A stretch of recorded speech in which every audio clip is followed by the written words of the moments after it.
woke up one night with this like crazy pain on my chest. It's like, am I having a heart attack? Did tests with my doctor. He was like, look, something's not right. You've got to go into emergency. You've got a 98% blocked artery to your heart, the widowmaker, or any moment. Welcome back to another episode of the Ben Bergs podcast. I'm Ben, your favourite high school dropout and founder of Collective Shift. Alongside me is Bergs, your favourite MBA and CEO of Collective Shift. Join us as we bring you world-class crypto research and strategies to help you dominate this crypto bull market, as well as a behind-the-scenes view of us scaling a fully remote subscription research business in Australia. And today we've got a very special guest, Kent Mulligan, the founder and owner of Modern Pirate, a leading Australian men's hair care brand that I personally also use, I must say, Kent. Member of Collective Shift, Nomad, crypto investor. Have I missing anything else? A few other things, but we can start with that.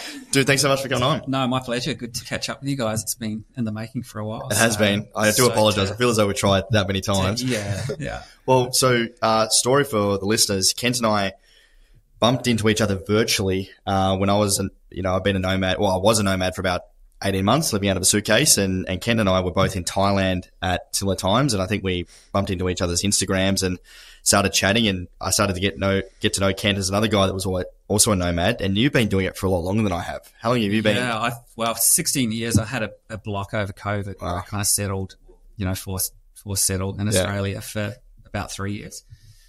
So, yeah, but for me, prior to starting my business in 2014, I was working on offshore oil rigs. Okay. So I kind of had this nomadic lifestyle around that. It was month on, month off. Yeah.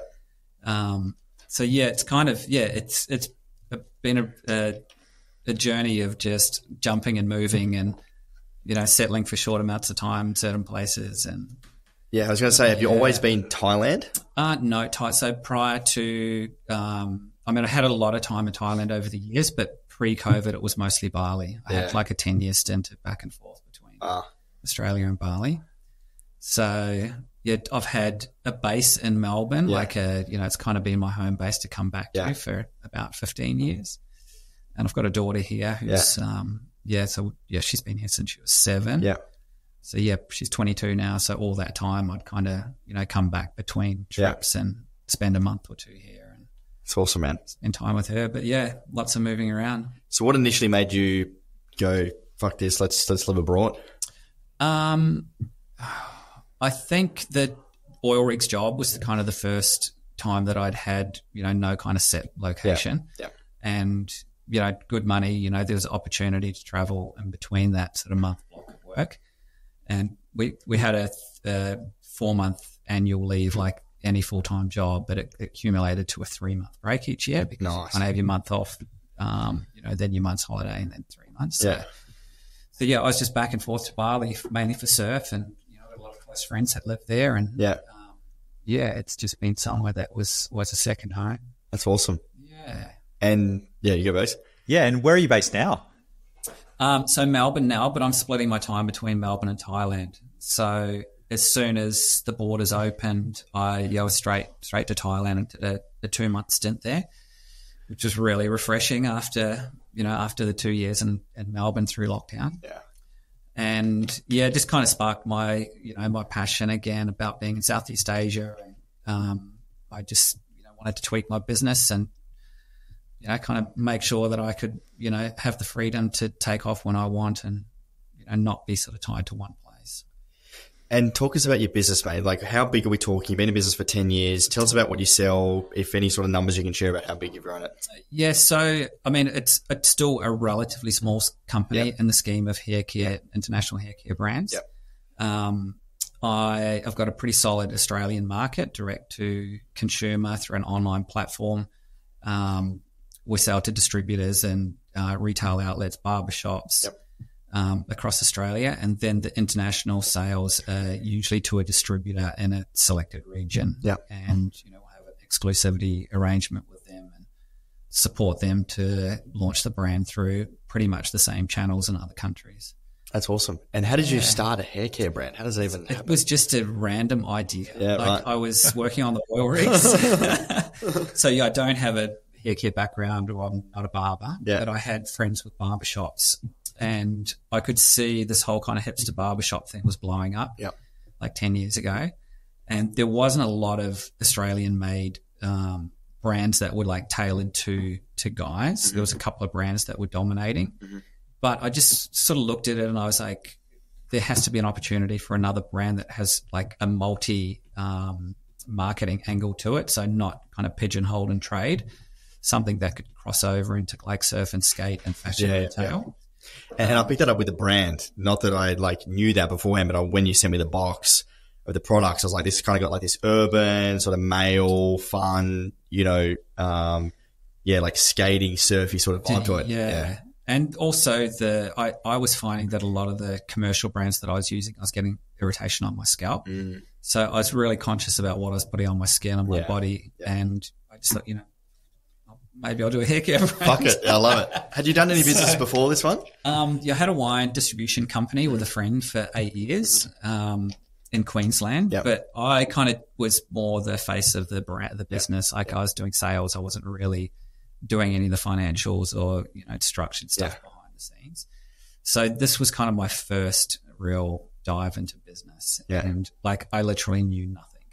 So, I've had to learn every aspect of business and manufacturing and marketing and sales and export. And so awesome, it's been, it's been a real journey, like so much value, from this business outside of any kind of revenue or financial side of things.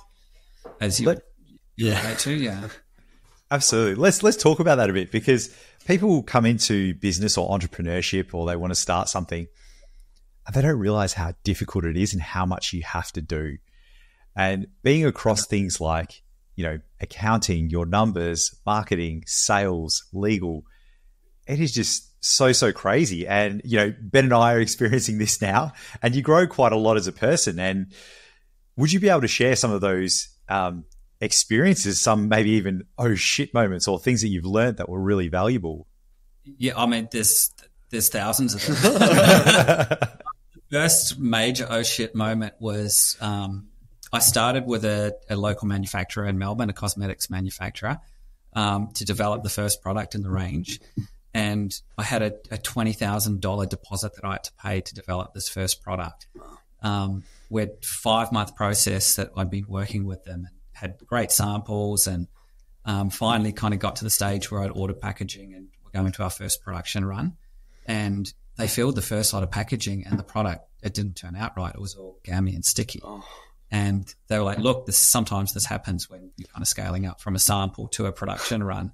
And I was like, I can't sell this. Like, sometimes this happens. Sorry.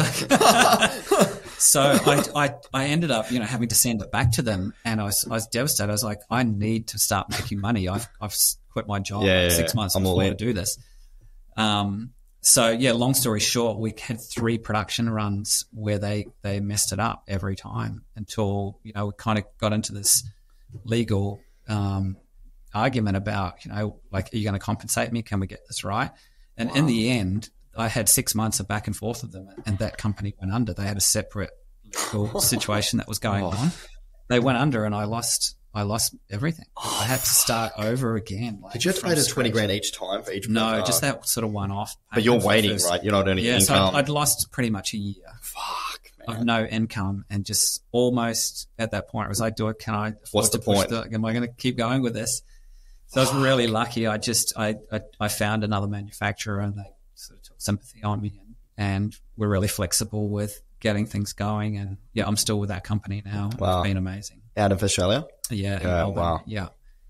So that was kind of my first challenge, but it's endless. I think anybody that's doing any kind of manufacturing, there's a lot of problems. There's things that are really hard to plan for as well.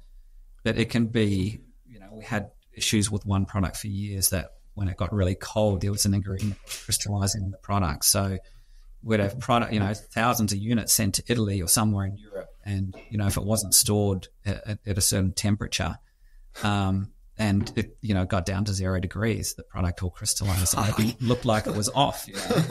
So it's just, and like those things still happen. Yeah. I still have issues. Yeah, of course. I had beard oil that was like that. It was one that was actually given to me, and I was like, oh, this looks like skanky as. And my wife she's a medical scientist and an aromatherapist. But aromatherapy, like, you know, the proper like chemistry one, they teach like a big course. And she looked through all the ingredients. She's like, what the fuck? And she like emails the guy because he's got the wrong stuff in there. It's just disgusting and people are going to get sick. She actually looked at your stuff. She's like, this is legit. It's great. Yeah. Yeah. It's challenging. And yeah, this, you know, I think that's where the lessons come from. And you know, you kind of build this resilience over time. Like I mean, I still have times where I'm, you know, super stressed and in bed, waking up, you know, all hours thinking about things that you can't change. But I think over time you kind of start to, you know, develop a little bit more resilience, and you can kind of put something aside and not dwell on it in the same way that I used to and think it's the end of the world. Talk us through those first, like, because we're talking about before the show, like there's this sort of inflection point that businesses get to when all of a sudden things start to actually work and you start to get results and compounding. Like, how long was that first initial like period for you that was just ultra stressful, and what was that time like? So I think I got a lot of wins early, like nothing major, but I just got validation that I was on the right path early. Nice. And like I was literally walking around with one jar of hair product trying to sell it to shops, barbers and salons that had, you know, competitor ranges that have, you know, 16, 20 products in a range. So it kind of seems ridiculous, but people actually saw something in the brand and took the product. Sorry, let's talk about that. So you were literally taking a product and just rolling into a barbershop going unannounced, saying, hey, I've got a new brand. You need to buy this. This is what I'm doing. Yeah. Talk us through. What is like? So this is cold sales, right? Yeah.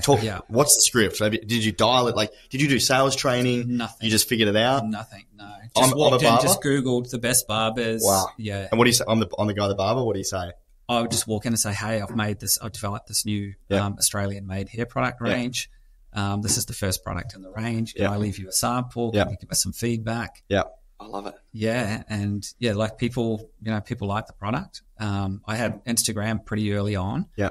And yeah, I was fortunate enough that like a really cool Southeast Asian barber and distributor in Singapore saw the brand and reached out and said, could we sell it through our store? That's so sick. So from them and their following, I kind of started to get a little bit more interest in it. Kind of like was global pretty quick, like not big, but I'd have small distributors in lots of different regions that were reaching out. Through Instagram? Yeah, through Instagram. Wow. And did you start the Instagram on your own? Yes. You did all the, because your Instagram's sick. For those of the listeners, check you out. It's Modern Pirate or Modern_Pirate. Still do it myself. You still do all this yourself? No, that's awesome, man. Like, it's got a real vibe to it. Like, check it out. It's a very like urban musk, like quality premium sort of like setup. Like, it looks nice. Yeah, cool. Thank you. So because you got 20,000 followers, I assume that obviously helped give you a bit of credibility. Yeah. I mean, it took time to sort of build it up. Yeah. But the way I have looked at the brand is I've just really tried not to pigeonhole the brand and trade. Like, there's a lot of brands out there that are just kind of barber salon brands, and they don't really kind of expand their marketing outside of that. Yeah, fascinating. Whereas I'm less interested in that than other areas of my life. So yeah, I've done collaborations with like Croft shoes in Australia. We did a Modern Pirate shoe. Wow. So we kind of, broadened the reach through their network. We've done a lot of different things. Yeah. That's awesome. Some art collaborations and that's really cool. But yeah, it's still Sorry, I like seeing those crossovers with other brands as well, especially like when Ben was saying, the vibe you kind of get is kind of surf, kind of skate, like, that you can really see that coming through other brands as well. And yeah, can you talk us through like which product lines do you have? How many SKUs do you have? And also, how do you think about like new product development over time? So at the moment, I've got 12 core SKUs. So that's 8 products. There's 4 styling products. We've got, texturizing spray, shampoo, conditioner, 3-in-1 body wash, and some great Australian made soaps.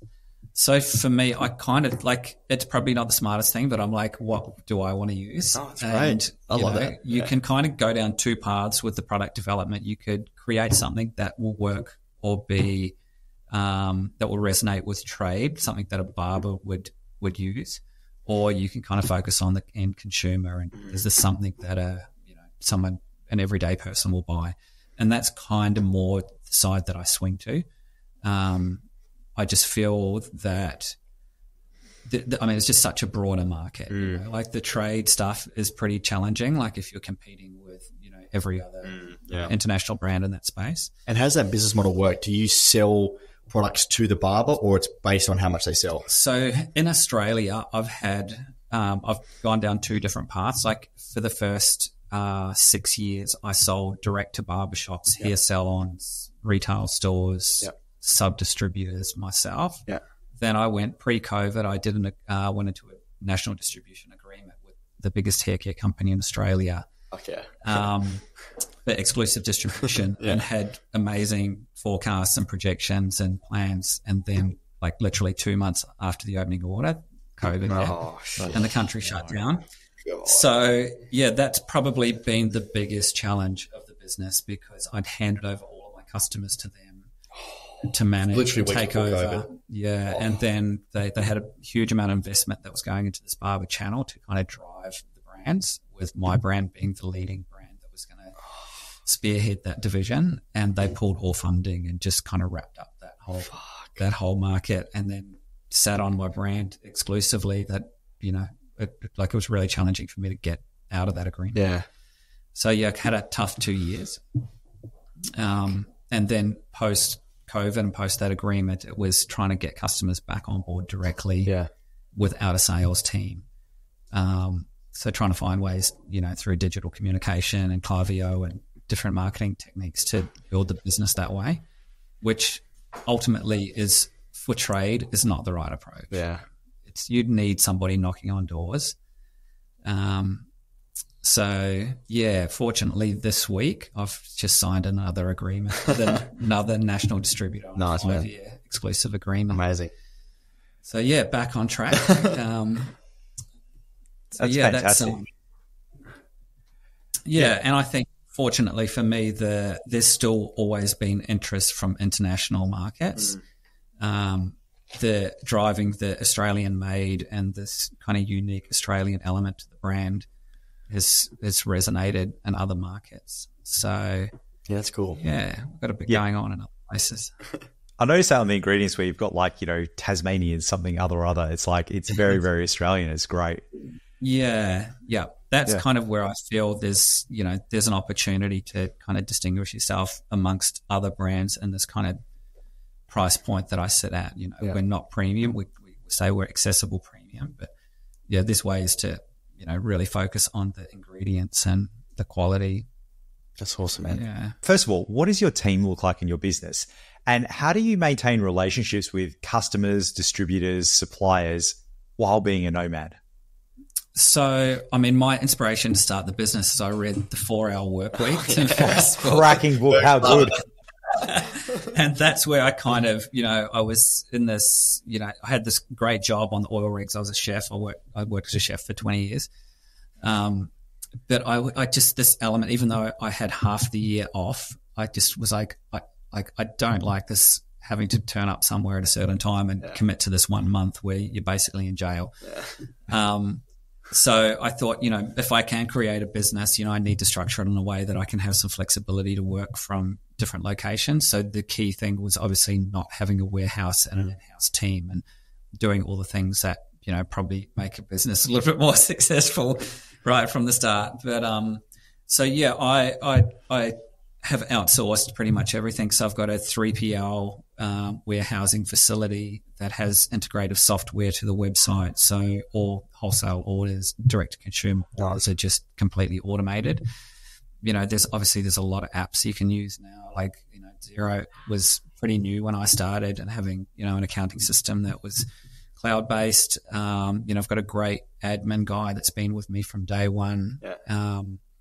I've had a great, marketing guy that was pretty much been with me for the majority of the business lifespan as well, who also works remotely and traveling around the world. And that's cool. I think it's just, it's a little bit disjointed at times, but my routine doesn't change no matter where I am. If I'm in Bangkok for a month, wherever I am, I still kind of have this pretty structured day. I might be 2 hours behind or 4 hours behind, depending on where I am. but I still get up. I still have, the same morning routine. Talk us through it. What's your day? What's the time? What does it start and? So I will always get up around 6 a.m. Yep. And I've got this morning routine that I've been doing for pretty much 7 years that I never, ever miss this routine. Yeah. Talk us through it. I mean, it's just the usual simple stuff. Yeah. Cold shower. Yeah. I do like a little 15-minute sort of yoga flow. Yep. Some gratitude journaling. Yeah. Just simple stuff, We love it, mate. We're right in for Yeah. that. That's what I was going to ask you about this because he seemed like it's like a really calm guy, and I'm like, oh, he's doing something for sure. He's meditating. He's getting in there. No, same thing. Yeah, the meditation is a daily thing as well. And just, I don't know. I feel like I've, as I've got older, I've just simplified things as much as I can. So anything to reduce stress or emotional stress. The business stress is a constant. So I've had to learn to kind of implement things that help me manage that. Yeah. And look, it's been a massive change since I started doing that. Yeah, I think personal experience, like the stress of running a business, and like especially when you're going through the days of like, what the fuck are we actually doing? Like you're losing money, things are breaking, nothing's working. You can't see the light at the end of the tunnel. You're stressed. Like without that sort of like emotional calmness, like things can get out of hand pretty quick. Yeah, definitely. Yeah, and I had a scare 6 years ago now. I was in a relationship for 4 years, and my girlfriend was working in Silicon Valley. So I was back and forth. I was doing, pretty much six weeks to 2 months in San Francisco, back to Melbourne for 2 months. I had a lot of stress with the business, and I was back here. I was staying in an Airbnb, and I woke up one night with this like crazy pain in my chest. And it's like, am I having a heart attack? And I was super fit. I'd been training, flat out for years. So I kind of just brushed it off and thought it was like a cramp in my chest or something. But I got up the next day, went for my morning run, and the same thing started happening. And I was like, this is weird. Something's not right. So every day it happened for 2 weeks. So and then you're like, okay. Finally, my mum was like, please go to the doctor. And long story short, did tests with my doctor. He was like, look, something's not right. You've got to go into emergency today and get that's the only way you'll be tested today. So I had a full day of testing, and at the end of, all my blood work was fine. I hadn't had a heart attack. They can detect that in your blood work. But they said, we'll just do a stress echo test before you leave. And within a couple of minutes on the stress echo test, they said, you get off like straight away. You've got a 98% blocked artery to your heart, the widowmaker. Like you could have a heart attack at any moment. So I literally went in the next day for like the procedure, the stent. I had 2 stents put on my heart. And like, I was like literally in shock. I've been fit and healthy, super clean diet for 10 or 15 years.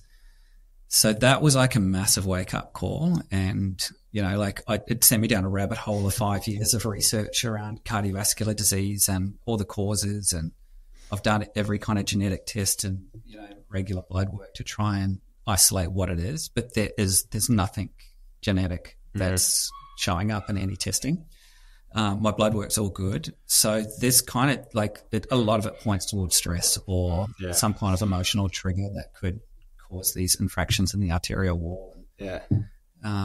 It's like you really need to find a way to manage these challenging times. Yeah, of course.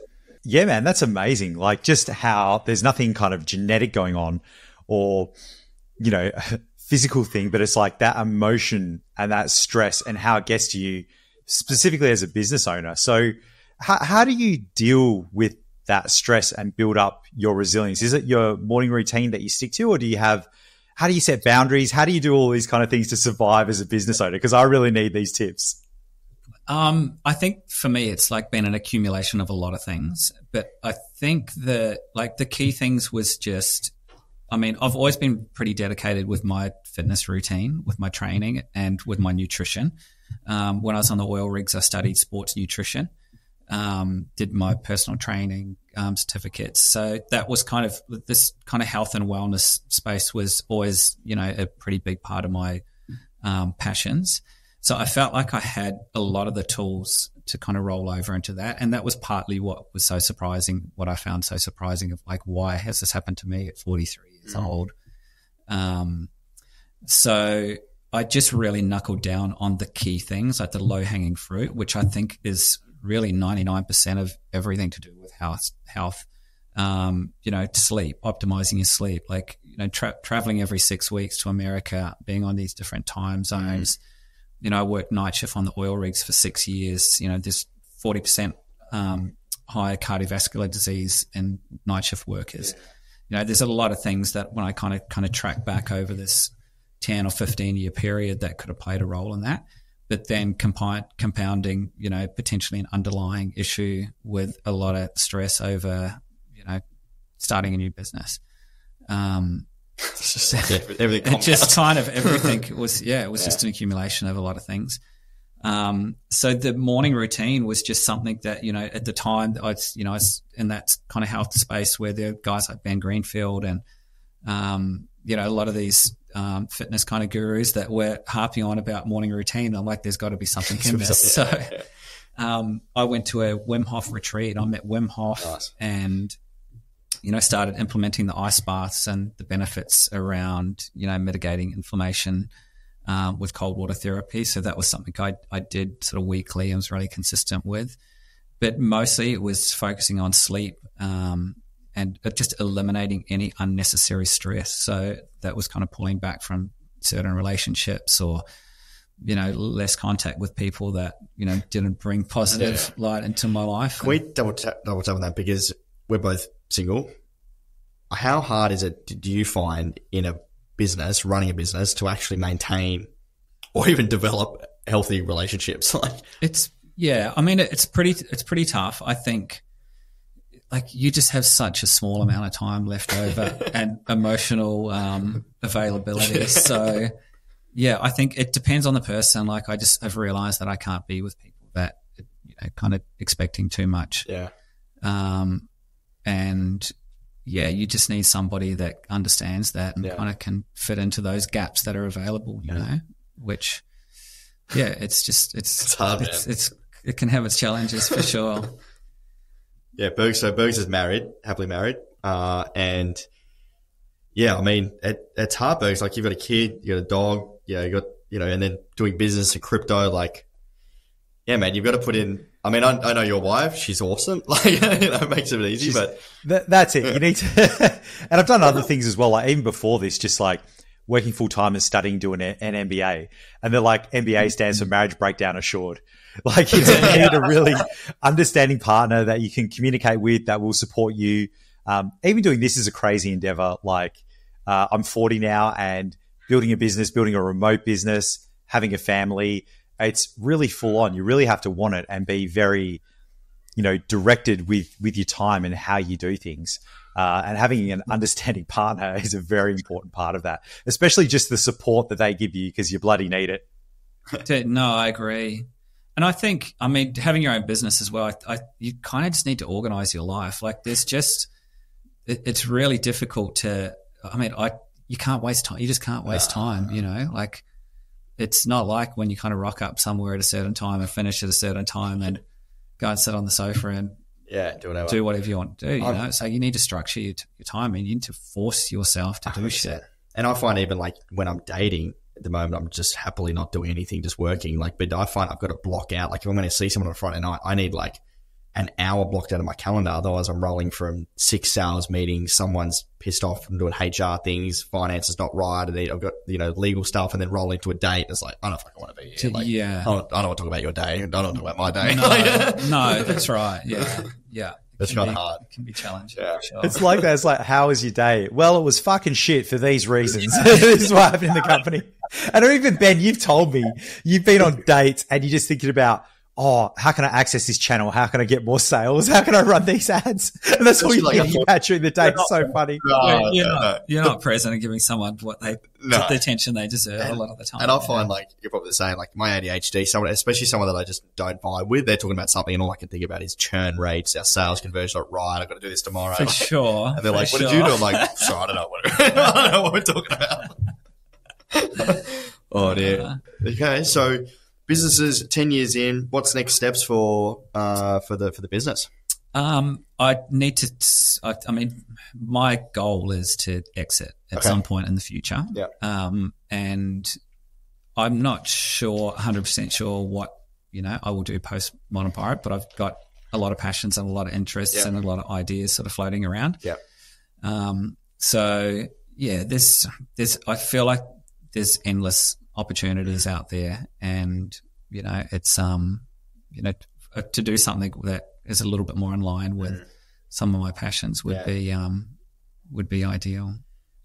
So the way you've set up the structured business now, is this really like was it a lifestyle business to just pay for the lifestyle you want to live, and now it's turning to exit? When I first started it, I wanted to just maintain a lifestyle and have this freedom to be in other locations. Yep. So as the further I've got in, and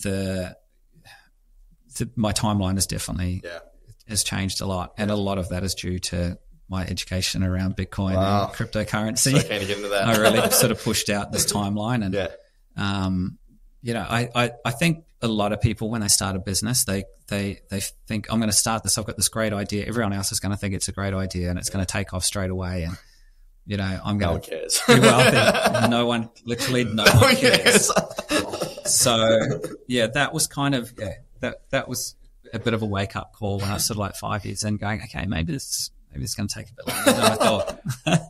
Absolutely. And isn't it just the thing where we taught, you're an entrepreneur and then you make all this money, all you need is an idea. That's bullshit. You have to go and execute on it. You got to do sales, market, product, legal, HR. You got to hire your people. You have to have internal processes. It's just, and you can pay all your taxes and everything. It's just an absolute nightmare. There is an endless amount to do. And people think they're going to get there in a year or two, but it takes a minimum of like 7 to 10 years to build a decent business. I agree. And that's something that I did not have any experience, or I didn't really even have any friends that were entrepreneurs. I had friends that had, various small businesses, but nobody that was kind of, doing the sort of long haul grind. But I've realized that as well, that it's, this is something that it's, it just takes time. It takes a lot of time. It's compounding, isn't it? Yeah. Now, you talked about Bitcoin as well, and you touched on a key thing there. Things take a lot of time. Like in life, there really aren't shortcuts. There are little things you can do, but anything worthwhile, whether it's, relationships, building wealth, businesses, it takes a long time of consistent effort to compound. And I'm just fascinated how Bitcoin changed your mindset around that. And rather than just an investable kind of asset, actually changed your life and your outlook. Yes. So like most people out there, you hear things about cryptocurrency, or you've got friends that have done well or friends that have lost money. So I had pretty much no understanding or depth of knowledge around the industry. And post-COVID, when I first went back to Thailand, I had 2 months in Phuket. And I met this girl when I was surfing, and got friends and ended up sort of hanging out while I was in Phuket. But she was 26 and never had to work another day in her life, retired from crypto. Wow. So she kind of just said to me, you need to understand this. This is a really good time to start sort of going down this rabbit hole. Yeah. And when I first started looking at stuff, it did seem completely overwhelming. And I realized I know nothing about money. I know nothing about the history of money or the financial system, or really had any long-term kind of planning around my life or how that was going to look, which kind of scared me, because I'm 50 this year. And I was like, I probably need to be a bit more focused on this. So I just went down the crypto rabbit hole and started with all the usual places, the Bitcoin Standard and Michael Saylor talks. Yeah, and, nice. And I feel like I started putting some money into a couple of different projects, mainly Bitcoin and Ethereum. And then I think it was pretty early on, within 2 months of me investing, FTX exploded, Luna exploded, and FTX went under, everything started. And I put a reasonable amount of money in, enough to be stressed about losing it. But in hindsight, it was kind of the best thing. So I started at this time where there was a lot of stuff going on, and I actually felt pretty calm through it all. I felt like I was learning pretty quickly, and the knowledge around, you know, the industry and what was going on, it just kind of gave me faith that, okay, this is just something that, you know, it's just part of the cycle. Yeah. And obviously it was probably one of the better things to happen. You know, I think you'd rather start with that than start in a bull market, because you only know the good side. Exactly. You've got to know the bad, well, not the bad, but you got to know the tough times to make the money in crypto, I think. Yeah. And I was lucky, I think, as well. There's an element to luck. I wasn't exposed to anything that, you know, really had major implications. You know, I had probably an 80% downturn in the amount that I had invested initially. You didn't sell? No. Well done, diamond hands. So, and I had a really close mate who was, he was pretty deep in crypto as well, but like he was just really emotional about everything. Like he would sell and buy and sell, and I was like, it's just, I realized pretty early on it's not the way to do that. But yeah, I think the more I learn about Bitcoin and the financial system, and you know, maybe some of the solutions that Bitcoin provides, I just really started looking at everything differently in my business, where my money was going, what I was doing with my money, my cost of living, like pretty much everything. And yeah, where I was going to be putting, you know, my long-term savings. Yeah. So it makes you rethink. I remember when I first really started getting ahead, I was 17 and I was like, just getting my head around it. I literally was just like, why does the world not talk about this? I'm like, my mum and dad, what's going on? And they're like, you know, they didn't ever really know. You know what I mean? I was like, what is this? Like, how is this not known, how the world works with money? I know.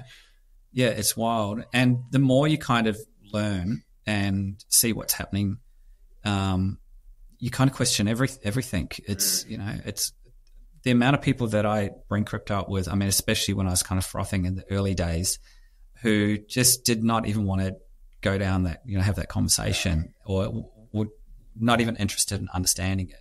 It was baffling to me. I was like, how can you not be interested in this? How can you not know this?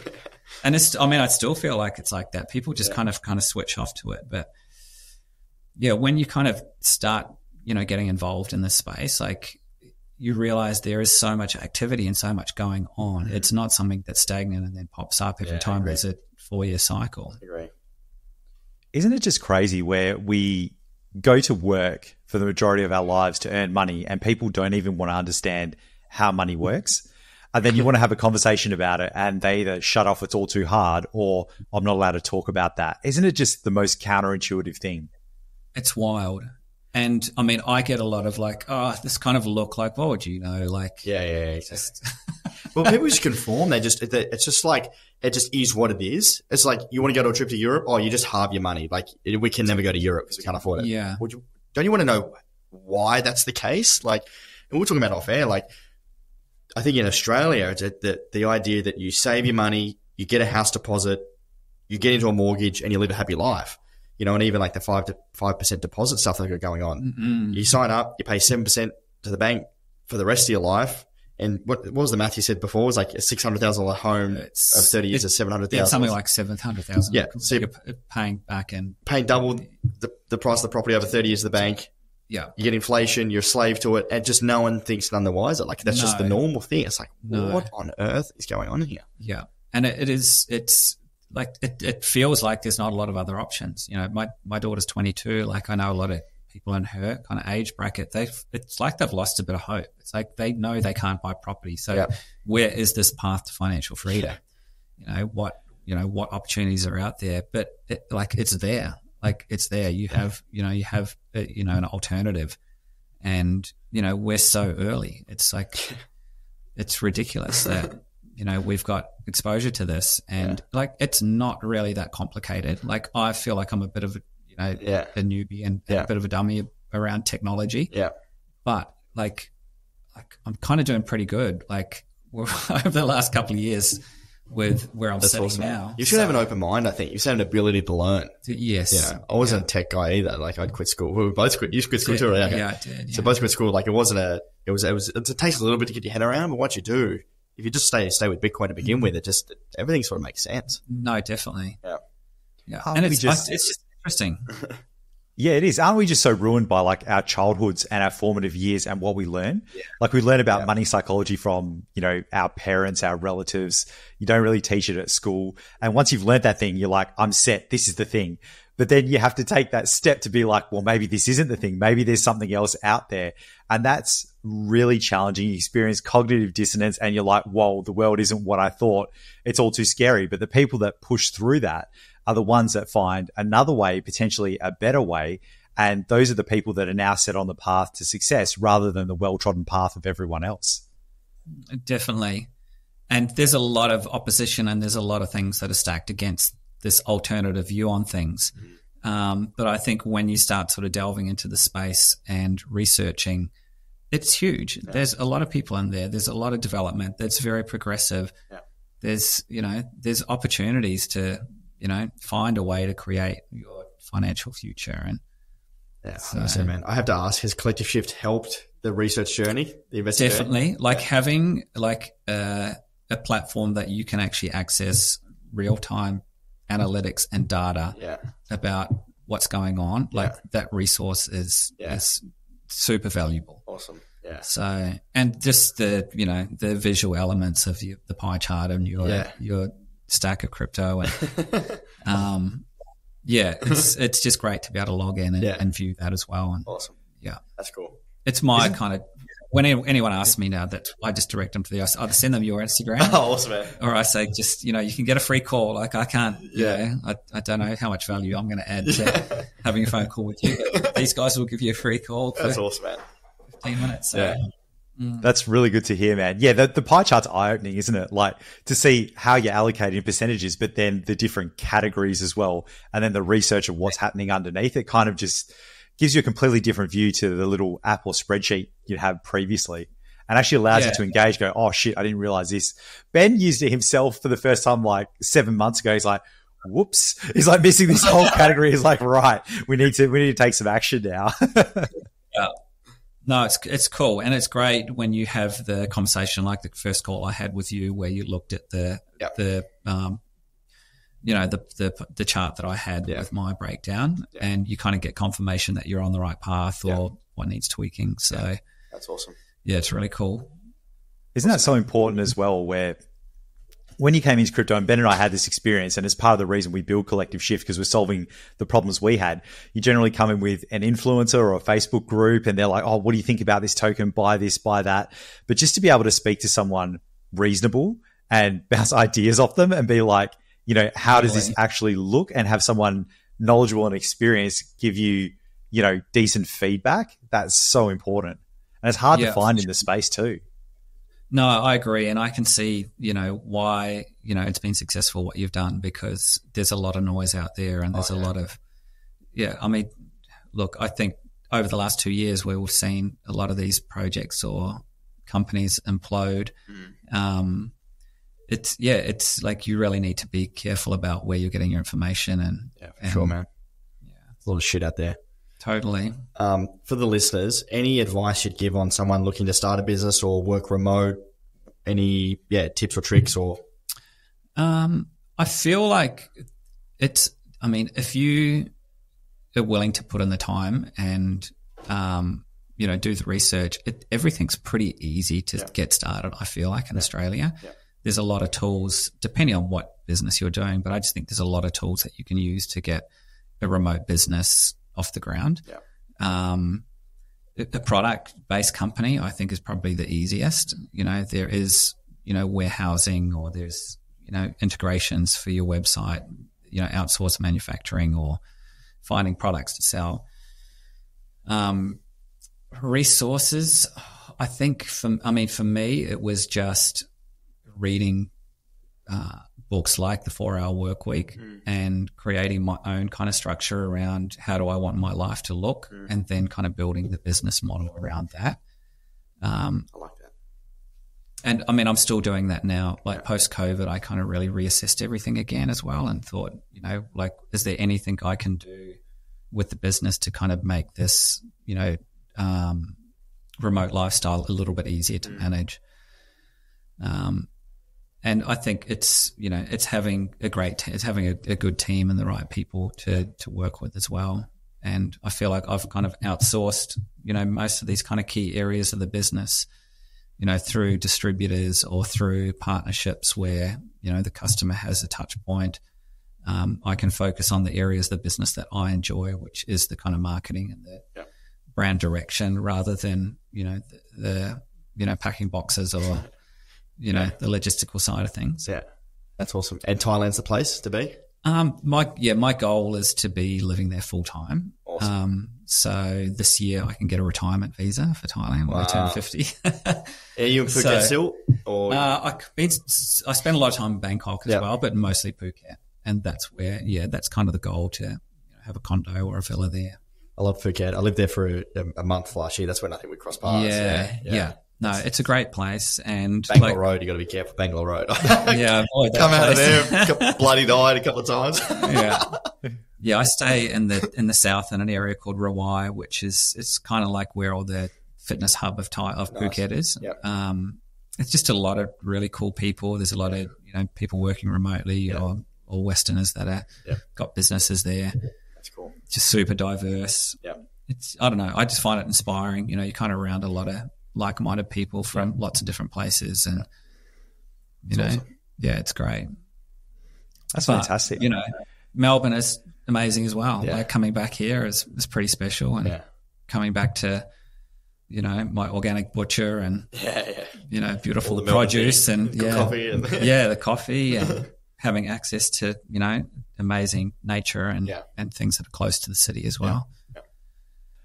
And I was going to ask you, in the kind of wider scheme of investing, you've got your business, you've got crypto. Sounds like you're going to buy a condo in the near future. Like what kind of areas do you generally invest in or look at? Because you're a guy that kind of likes to keep it simple. How do you kind of allocate? So outside of the business, I haven't invested in anything else. So I had property in the past. I sold that property and had savings that eventually sort of rolled over into me starting the business. So crypto is like, I'm 100% invested in crypto. Let's go, lad. So it's, I'm all in on this. Yeah. Awesome. So bring it on. Full market. How's the validation felt like the last couple of weeks, mate? Feels good, eh? No, it's amazing. Yeah. And it feels like it's been, kind of brewing. I felt really, optimistic, the last 12 months really. And I think sort of leading into the second half of last year when, there's talk of the ETFs and a lot of other things that are sort of on the horizon. I felt really confident that I've made the right move. And I feel like I'm being pretty conservative with what I'm doing in my allocations. So, I don't know. It seems like it just seems like the one place where I feel comfortable putting my money. That's awesome. Yeah. That's great. Everyone I talk to, they always think they're too conservative in crypto. Like even if they're 99%, they're like too conservative. I feel the same as well, mate. It's like, I need to put more. I need to allocate more. What can I sell to buy more crypto? Yeah, no, for sure. No, I kind of measure everything like that now. It's like, okay, so I have one less coffee each day for this week. That's not $30 I can put into Bitcoin, or I can. So awesome. You kind of start measuring a lot of other aspects of your life through crypto. I like it. Fantastic. And I do want to ask you, you piqued my interest about your heart, and I'm going to butcher this, but a lot of like nerdy podcasters are talking about some kind of calcium test or something like that everyone over 40 should go for. I don't know if I've got that right, but I want to ask you, because you said you've studied it quite a lot. What are things people can do to check or, simple tests, whatever it may be, that you would perhaps recommend so they don't get into an event like they find out beforehand? So, the calcium score is a good one. So that can detect if there's any sort of narrowing of the arteries, but it only detects like the hard calcium buildup. You can still have soft buildup. So you might have a 0 calcium score, but it doesn't mean that you're completely safe. But that is a good start. Regular blood work. There's 3 inflammation markers that you can track, which are just in your general blood work that you get through your GP. So inflammation's a big one. Your lipid profile, like cholesterol, is, it's quite controversial. There's a lot of people on both sides of the camp that question whether it plays a role. it definitely plays a role if there is infraction in the arterial wall and the cholesterol is going there to try and heal this damaged area. So you can have this build up. But you can do some more advanced lipid profile testing, which I do through a private lab, where you test the particle size of the LDL particles. So there's 2 particle sizes. So you can either have this kind of bigger, fluffy, soft particles, which would still give you a higher LDL reading, but they're not inflammatory and they're less damaging in the arterial wall. So if you're eating a lot of natural fats like olive oil, avocados, saturated fats, then you can generally have a higher LDL reading. But if your particle numbers are in the right ratios, then it's not something to be as concerned about. So really, it's inflammation. It's a lot of general things. Your sleep. Do you have good sleeping patterns? But yeah, you really need to check like sooner rather than later, and just keep monitoring those things. Absolutely. I think that's going to help a lot of people that are listening. And how often do you actually get your blood work done? Like generally it's kind of yearly for the average person. Do you get it more frequently? Yeah, I was doing it much more frequently for a lot of years after, I had the incident. Now it's every 6 months. So I'll do like a really full advanced sort of panel, and I'll generally do that in Thailand. Like in Thailand, there's a lot of anti-aging clinics where you can kind of just get this, like really detailed blood work. Wow. Yeah. So, yeah, and it's generally those key things. How is my, my lipid profiles? What's inflammation like in my body? Just a lot of kind of general underlying markers. And then outside of that, you can do some genetic testing. I've got a friend in Melbourne that's got a startup, a genetic testing company where they send out kits to your house, called Eugene. Shout out to Eugene. But yeah, he's a great guy as well, like the same boat as us, starting a business from scratch, and in a space that's got a lot of challenges as well. But that they do a genetic test that sort of tracks all genetic heart markers. So you can do that. There's a genetic blood marker called Lp(a) that you can request when you get your blood work through your GP. If you've got high Lp(a), then you're at a much higher chance of cardiovascular disease. So there's plenty of little like boxes that you can tick and check off. And like I think a lot of people don't realize that cardiovascular disease is starting, from our teenage years, and a lot of us.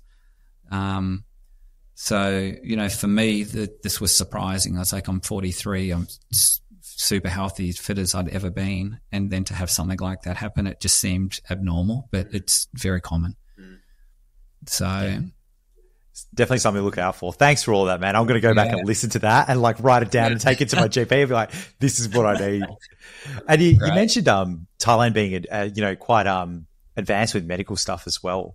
They allow quite a lot over there. And you're kind of in this, you're saying you're living over there, you're in this like, there's a lot of business owners, fitness community. Are there any like awesome therapies or even like wild stuff, like medical stuff you've heard about over there that they're doing nowadays that we haven't really seen over here yet? Definitely. I mean, everything, there's a lot of stuff they're doing. Thailand is it has, huge medical tourism industry. The anti-aging clinics, we have the same things here, but there's just a huge barrier of cost to do things here, and a lot more regulation. So yeah, Thailand, you can do stem cells, you can do, peptides. There's all kinds of things that you can do through these clinics, which is great. Like if you, if you have injuries or you have, things that you want to, try something, a different modality that would cost a fortune to do here or is not necessarily legal here, then, you can pretty much do whatever you want. Isn't it crazy? Like you hear some stories about like someone needing a knee replacement and it's being fixed with stem cells. It's like a couple of injections. It's just crazy. Yeah, for sure. Yeah. I haven't done stem cells, but it's definitely, something I've been researching and speaking to some different, medical companies there about it. It's much cheaper than doing it in Australia. Wow. So, it's definitely right. Well, unless you had anything else, Bergs, Ken, where can people find your stuff online? My website for consumer sales is modernpirate.com.au. And I've actually set up a code, Crypto20, for any of your listeners for lifetime 20% discount. Amazing. Yeah. Good man. Have you used the Bergs? I mean, you got no hair, but have you used the beard stuff? Dude, I just found it 2 days ago. So I brought it home and my wife put it in this box and the cleaners came the next day and she put the box away and she doesn't know where she put it. And it took her until then just to find it. So I'll be using it tomorrow morning. Yeah. Great. So I use the hair stuff. My brother uses it. So that's good stuff. Unreal. Yeah. Crypto20. Awesome. And what about socials? Modern_pirate is the Instagram. Yep. My personal one is Kent Mulligan. Yep. Brilliant. And I'd love to connect with anyone in the space. And Modern 20, if you've got Modern 20, Crypto 20. Yeah. If you've got some hair and needs a bit of styling. For sure. Let me check it out. Well, dude, thanks so much. It's been a pleasure. We'd love to have you on. I know it took a little while to actually get this. No, it's great. Yeah, I'm stoked to talk to you guys and keep up, amazing work, what you're doing. Yeah. Podcast is always great to listen to and really enjoying being a member of the, Collective Shift. That's awesome, man. And you're going to come down to the event, right? In 2 weeks. Yeah, I will. I'll come to the event. Okay. For sure. Well, if anyone's coming to our Melbourne event on the 20th, I think it's the 20th or 21st of March. I have to double check that. 28th, I think it is. It's 28th, is it? Yeah. Okay. I think it's the week before. Is it? Okay. You know what? I don't actually know. The two events are 21st and 22nd. So we've got a free event on the 21st for our community. If you're a Ben Bergs listener, you can come to that. Or if you're a Collective Shift member, you come on the 22nd. Ken will be there for the member one. So, right. As always, thank you so much for listening, everyone. If you enjoy this podcast, if you've got a friend or family member that you think would enjoy this, we'd love for you to share it with them. It's how we grow the podcast. And we will see you again next time. Thank you, Bergs. Thank you, Ken. Thanks, Ken. Thanks, champions. Thanks, Bergs. Thanks, guys.